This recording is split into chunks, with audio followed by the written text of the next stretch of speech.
22 orang yang merupakan atasan dan senior Prada Luki dijadikan terdakwa dan kini diadili di Pengadilan Militer Kupang, Nusa Tenggara Timur. Para terdakwa dan saksi dihadirkan secara bergantian dalam sidang yang kini memasuki hari keempat.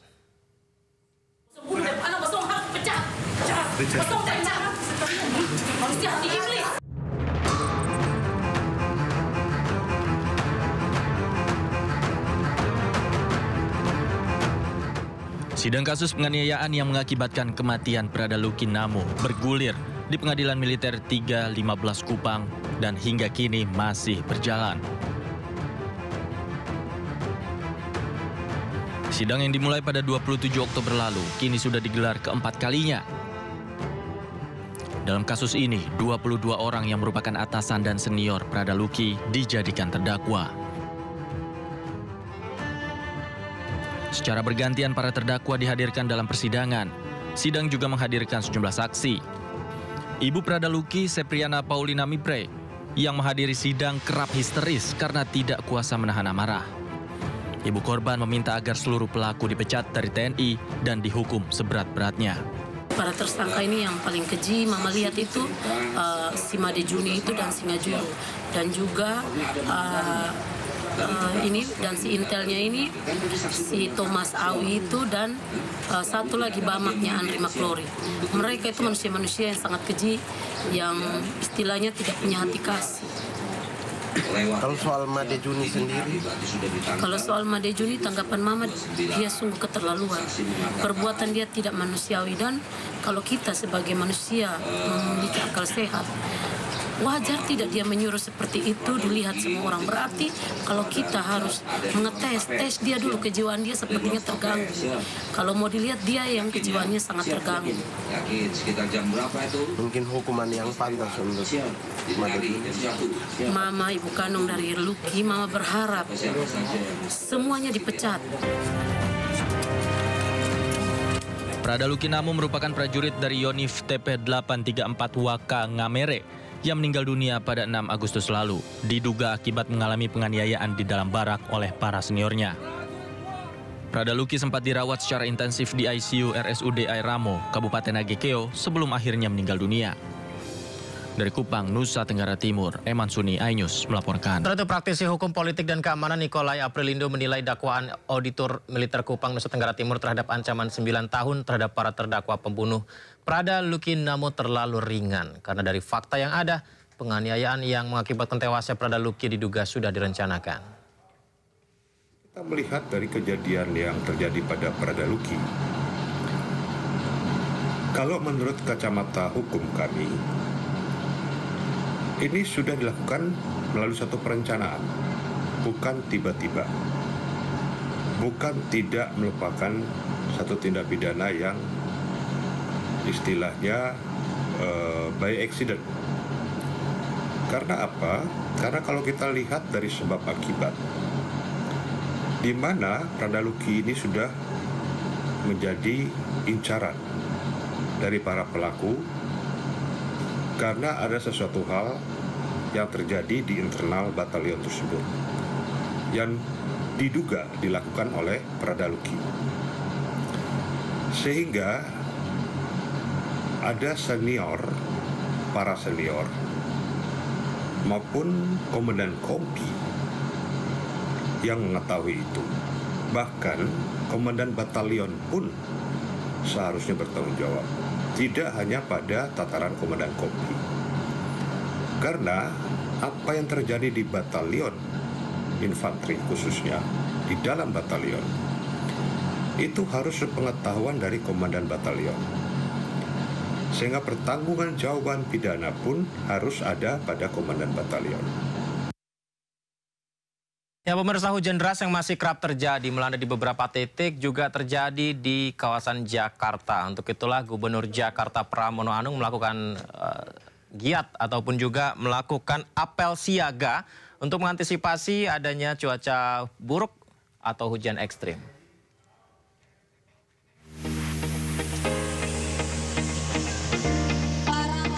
Pemerintah Provinsi DKI Jakarta bersama Forkopimda menggelar apel dan gladi kesiapsiagaan menghadapi potensi cuaca ekstrim di ruang limpah Sungai Lebak Bulus, Cilandak, Jakarta Selatan, Selasa pagi. Apel dan gladi kesiapsiagaan dipimpin langsung oleh Gubernur DKI Jakarta Pramono Anung dengan peserta TNI Polri, Basarnas, BNPB, BPBD, Pasukan Pelangi Jakarta, hingga stakeholder terkait lainnya. Kegiatan tersebut juga diselingi gladi aksi penyelamatan korban bencana.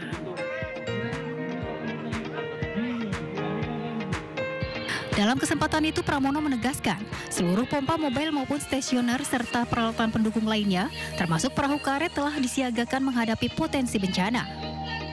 Dalam kesempatan ini saya ingin menyampaikan bahwa seluruh pompa dan juga peralatan yang dimiliki oleh pemerintah DKI Jakarta dibantu dengan marinir dan juga dari Polda Metro Jaya.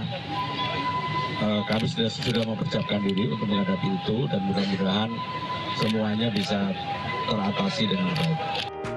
Sebelumnya, Badan Meteorologi, Klimatologi, dan Geofisika BMKG memprediksi puncak musim penghujan di Indonesia termasuk Jakarta dan sekitarnya dimulai November 2025 hingga Februari 2026 mendatang. Dari Jakarta, Muhammad Revi Sandi, iNews melaporkan.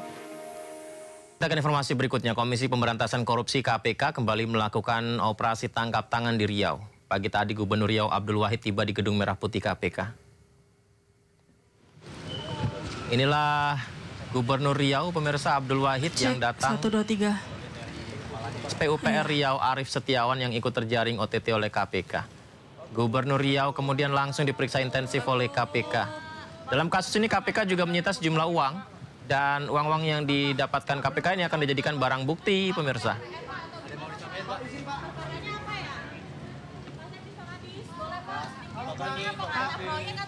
Ada sejumlah 9 orang dari 10 orang yang ditangkap yang kemudian akan dibawa ke Gedung Merah Putih KPK. Nanti kita lihat ya, sebentar lagi sampai ke K4. Yang dibawa pada hari ini ada 9 orang, nanti ada 2 kloter, pagi dan siang. Jadi selain pihak-pihak yang diamankan, ada juga sejumlah uang sebagai barang bukti yang diamankan dalam kegiatan tangkap tangan ini. Oke, nanti kita update lagi. Terkait dengan perkaranya apa, konstruksi perkaranya bagaimana, nanti kami akan update ya dalam konferensi pers. Nanti termasuk itu ya, ini sedang kami hitung juga. Itu diantaranya. Atau masih ada berapa, Mas? Dolar, Singapura, Amerika? Nanti, detailnya nanti ya. Mas, jadi Gubernur bisa dikonfirmasi ada di rombongan ini? Kita sambil tunggu, karena sebentar lagi sampai ke K4. Oke ya? Nanti kita... Sementara itu, Ketua Umum Partai Kebangkitan Bangsa Muhaimin Iskandar mengatakan saat ini PKB fokus memantau perkembangan yang dilakukan KPK dalam mengusut kasus yang menjerat Gubernur Riau Abdul Wahid. Ya kita tunggu aja apa yang disampaikan KPK, kita menunggu aja. Instruksinya untuk kader-kader yang lain mungkin, Gus? Iya, tentu kita lihat dulu, belum ada instruksi apapun. Sementara itu, pemirsa, harta kekayaan Abdul Wahid Gubernur Riau tersebar tak hanya di Riau tapi juga di Jakarta. Meski baru menjabat selama 8 bulan, Abdul Wahid memiliki tanah dan bangunan senilai miliaran rupiah. Gubernur Riau Abdul Wahid terakhir kali melaporkan kekayaannya pada 31 Maret 2024. Menurut data LHKPN, Abdul Wahid memiliki 12 aset berupa tanah dan bangunan senilai 4,9 miliar rupiah. Gubernur Riau ini juga memiliki 3 mobil senilai 780 juta rupiah. Sementara untuk kas dan setara kas senilai 621 juta rupiah. Abdul Wahid juga memiliki utang senilai 1,5 miliar rupiah. Total harta kekayaan yang dimiliki mencapai 4,8 miliar rupiah.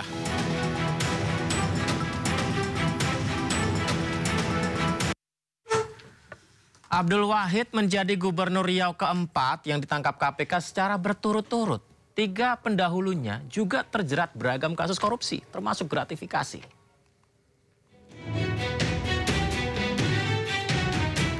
KPK menjaring Gubernur Riau periode 2025-2029 Abdul Wahid dalam operasi tangkap tangan. Abdul ditangkap saat dirinya belum genap menjabat setahun sebagai orang nomor 1 di Provinsi Bumi Lancang Kuning itu. Abdul bukan Gubernur Riau pertama, melainkan keempat yang ditangkap KPK. Penangkapan Abdul adalah yang keempat kalinya berturut-turut dalam operasi yang digelar KPK. 3 pendahulu Abdul juga terjaring kasus korupsi dan ditangkap KPK. Pertama, Saleh Jasid. Gubernur Riau periode 1998 sampai 2003 ini terlibat korupsi pengadaan 16 unit mobil pemadam kebakaran senilai 15,2 miliar rupiah. Saleh divonis 4 tahun penjara. Kedua, Rusli Zainal. Gubernur Riau 2 periode tahun 2003 hingga 2013 ini dijerat dengan 2 kasus korupsi. Pertama, suap proyek pembangunan venue PON Riau 2012 dan kedua, korupsi izin usaha pemanfaatan hasil hutan kayu tanaman. Dirinya divonis 14 tahun penjara. Ketiga, Anas Makmun. Gubernur Riau periode 2014-2019 ini juga terjerat dengan 2 kasus.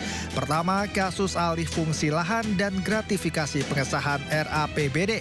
Dirinya divonis 6 dan 1 tahun penjara.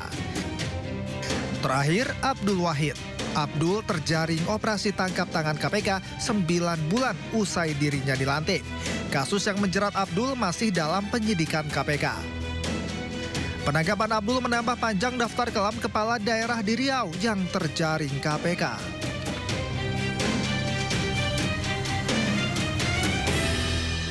Ya, kita beralih ke kasus lain. Pemirsa, sidang lanjutan kasus kematian prajurit TNI AD Prada Lukinamo kembali digelar di Pengadilan Militer 315 Kupang, Nusa Tenggara Timur.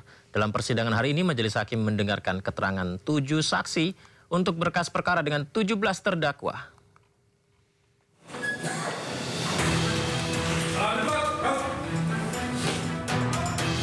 Sebanyak 17 terdakwa kasus kematian prajurit TNI AD Prada Lukinamo kembali dihadirkan dalam sidang lanjutan di Pengadilan Militer 315 Kupang Selasa pagi. Sidang dengan menghadirkan 7 saksi, terdiri dari 2 dokter RSUD Airamo yang memberikan keterangan secara daring, 4 prajurit Batalion TP834, Waka Ngamere, serta ibu angkat Prada Lukinamo turut hadir di ruang persidangan.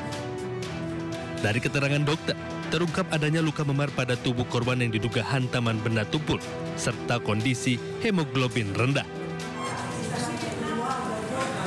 Warga korban yang tidak menerima sikap para terdakwa langsung berteriak histeris di dalam ruang sidang.